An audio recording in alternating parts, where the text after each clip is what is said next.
तो मैं आरोप लगाना चाहता हूँ मॉडरेटर के यहाँ से पेपर लीक हुआ है। मैं नाम इसलिए नहीं बताऊंगा कि जांच में दिक्कत आएगी, लेकिन वो नाम भी मेरे पास आ गया कि जिसने पेपर लीक किया है। इसलिए मेरा आरोप है कि आरपीएससी से पेपर लीक हुआ है। आरपीएससी के चेयरमैन को अपनी जिम्मेदारी समझनी चाहिए और थोड़ी भी नैतिकता है तो उनको इस्तीफा दे देना चाहिए। परीक्षा को कंडक्ट कराना ही नहीं, गोपनीयता रखना भी परीक्षा केंद्र तक, ये सारा आरपीएससी का काम है। इसलिए गैर जिम्मेदार बयान कल इन्होंने चेयरमैन साहब ने दिया है। अब पेपर कौन कौन सी जगह गए? पेपर गए जयपुर में 4 गाड़ियों में, जोधपुर में 2 बस और 3 गाड़ियों में, जिसमें तीनों इनोवा थी, बीकानेर में 3 गाड़ी,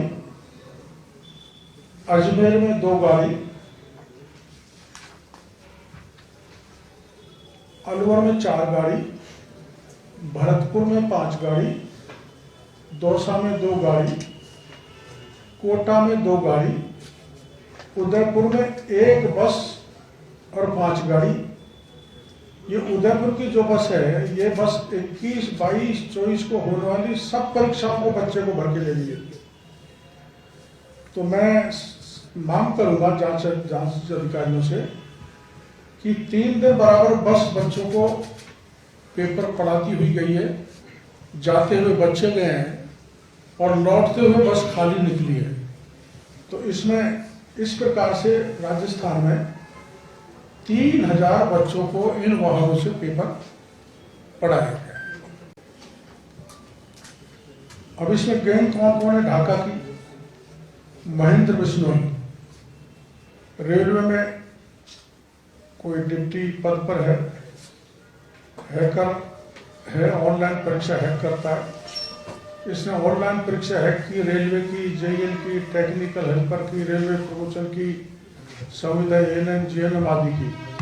कमलेश ढाका, सुरेश ढाका का छोटा भाई है, वो इस गैंग में शामिल है।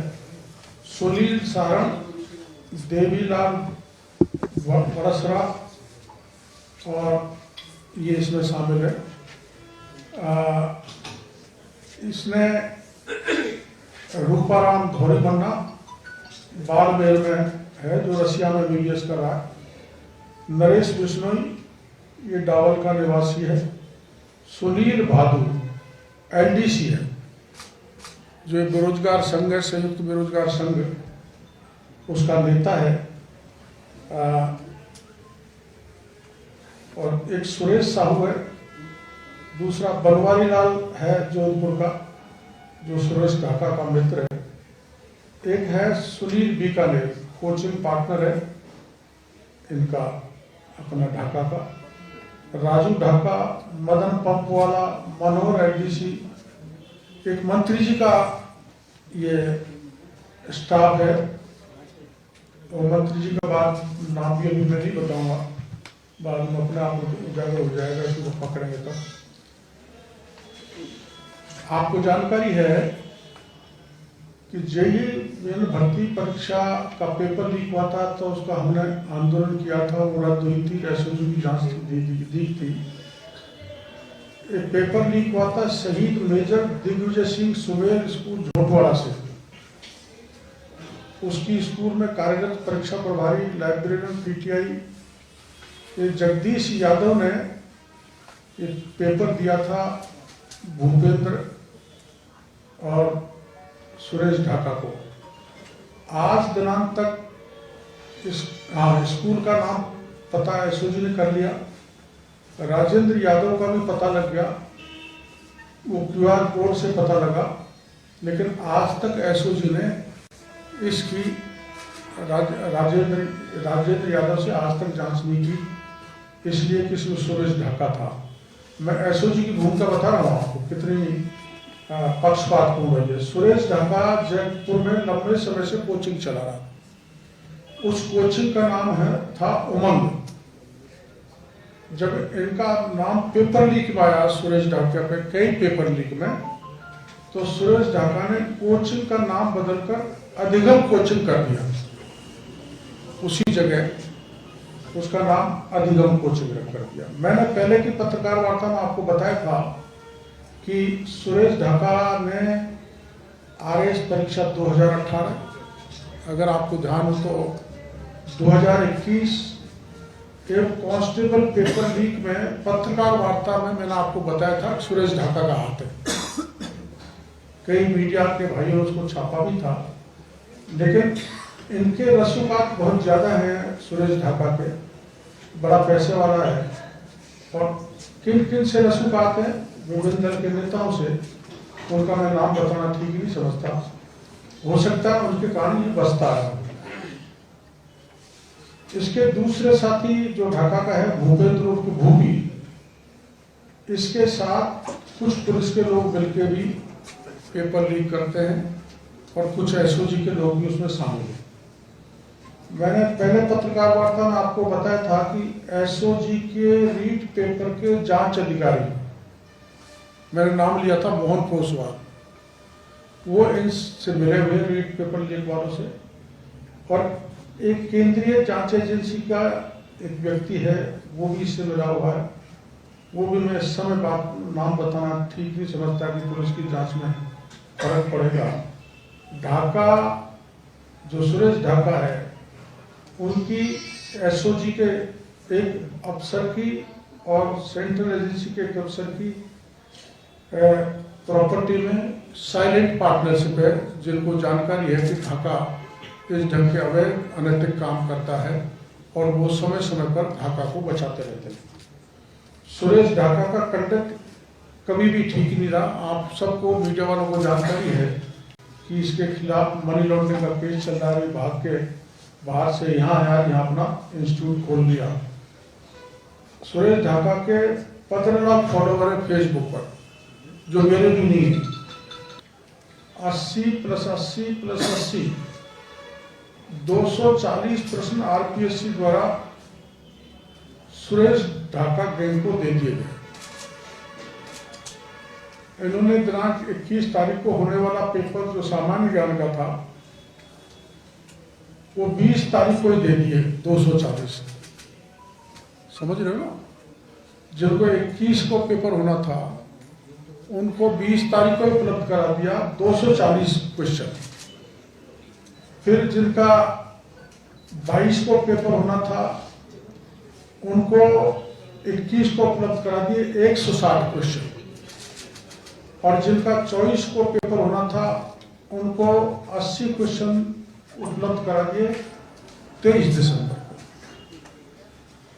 28 प्रश्न सामान्य ज्ञान के थे, और 20 प्रश्न साइकोलॉजी के थे। इसमें साइकोलॉजी के क्वेश्चन नहीं है, तो अगर प्रिंटिंग प्रेस से ये पेपर बाहर जाता तो पूरे 100 के 100 के क्वेश्चन बाहर जाते। 80 गए हैं, तो ये स्पष्ट है कि आरपीएससी के स्टाफ के जरिए ये क्वेश्चन इनको दिए गए। और उसके बाद सरकार बड़ा कानून भी ले आई। कानून कागजों पे है, जमीन पर नहीं है, इसलिए पेपर लीक करने वालों का मनोबल इतना बढ़ गया कि पेपर तर पेपर लीक होता जा रहा है। आरपीएससी द्वारा कॉलेज व्याख्याता का एक पेपर करवाया 29 सितंबर 2022 को। राजनीति विज्ञान का भी पेपर आउट हो चुका है। इसकी भी मेरी मांग है कि इनका परिणाम जब जारी करे आरपीएससी, तो रोल नंबर के साथ पूरा नाम पता जारी करेगी, तो आपको पता लगेगा कि एक ही जाति विशेष के 90% लोग इसमें चयन होंगे। एक ही जाति विशेष। आरएस 2018 परीक्षा के समन्वयक आरपीएससी सदस्य श्री शिव सिंह राठौर थे, जिन्होंने मेंस की कॉपियां जांचने का जिम्मा था, जिनमें भारी अनियमितता थी। वो भी मैंने आपको पत्रकार वार्ता में बताया। हुआ अनियमितता उजागर होने के बाद भी परीक्षार्थी द्वारा उत्तर पुस्तिका में प्रश्न का उत्तर नहीं दिया, और जिसने परीक्षा जांची उस प्रोफेसर ने जांच ने लिख दिया था कि नॉट अटेम्प्ट के बाद उसको दूसरी कॉपी दे दी गई, और उससे अटेम्प्ट करा के प्रश्न उत्तर लिखा दिया गया। वो आदमी हाई कोर्ट में गया और जिसने क्वेश्चन अटेम्प्ट नहीं किया उसको हाई कोर्ट ने रिलीफ देके ऐसा निकम्मा व्यक्ति आरएस बन गया। यह आरपीएससी के मैं काले कारनामे आपको बता रहा हूँ।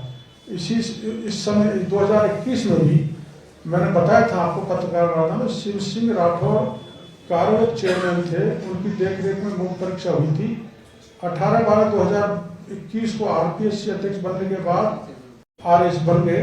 ये मैं आपको इसलिए बता रहा हूँ कि आरपीएससी की भूमिका पूरे संदेह के घेरे में, वहाँ पेपर लीक होते आए, योजनाबद्ध तरीके से होता है, शिकायत भी बार बार हुई है, मीडिया ने भी बार बार छापा है, लेकिन सरकार ने इस पर ध्यान नहीं दिया।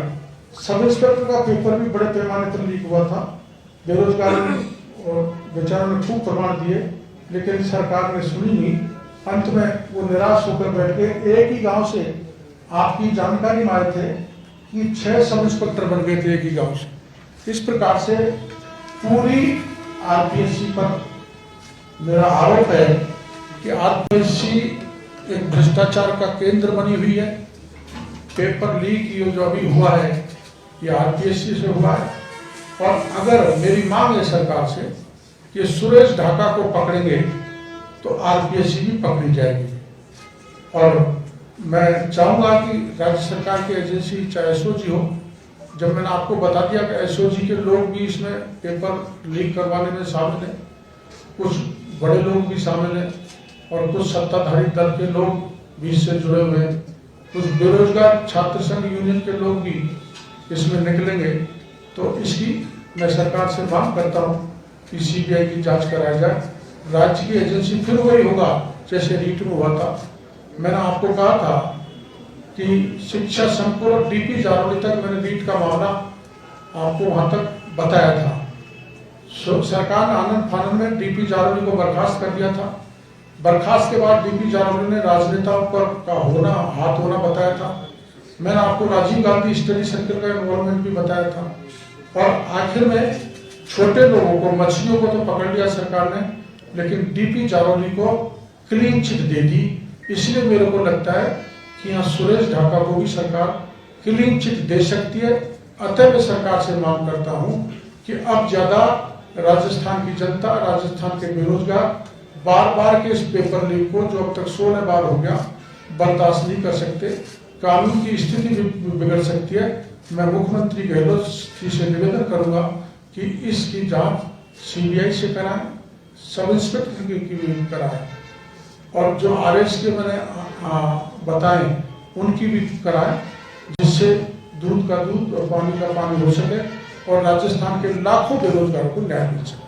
अगर आपको हमारी यह वीडियो पसंद आई हो तो लाइक, शेयर एंड सब्सक्राइब जरूर करें और बेल आइकन को दबाना ना भूलें, ताकि आपको आपके इलाके और प्रदेश की खबरें सबसे पहले मिले।